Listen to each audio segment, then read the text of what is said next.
In today's video, I'm going to teach you how to connect Supabase to n8n. If you're ready, let's jump right in and make this process seamless and straightforward. To begin, you'll need to have access to your n8n environment where you manage your workflows. Start by opening the workflow where you want to integrate Supabase.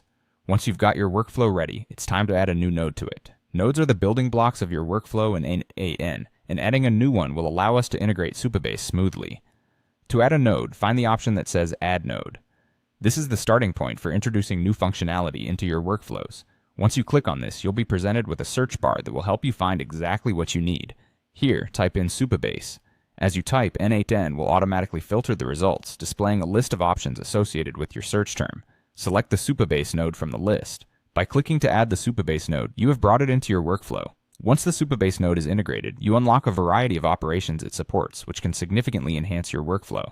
The available operations include Create Row, which allows you to insert new data into your database tables, and Get Row, which is useful for fetching specific records by their primary keys.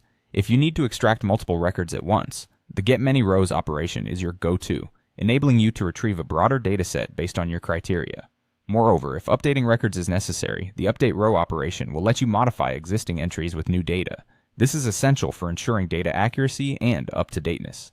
Correspondingly, the Delete Row operation serves to remove any unnecessary or outdated records from your tables, helping maintain the cleanliness and relevance of your dataset. Using these operations effectively can transform how your data interacts within your workflows, creating a dynamic connection between Supabase and n8n.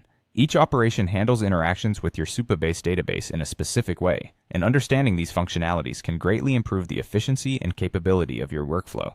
Remember, each integration serves a specific purpose, and thinking through your use cases before implementing them will ensure optimal results.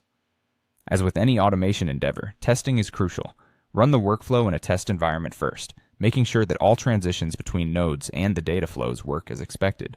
With that, the integration of Supabase into your n8n workflows should be smooth and effective. Thank you for following along with today's tutorial. I hope you found this guide helpful for connecting Supabase to n8n. Be sure to subscribe for more insightful guides on workflow integrations and automation. Until next time, take care and happy automating.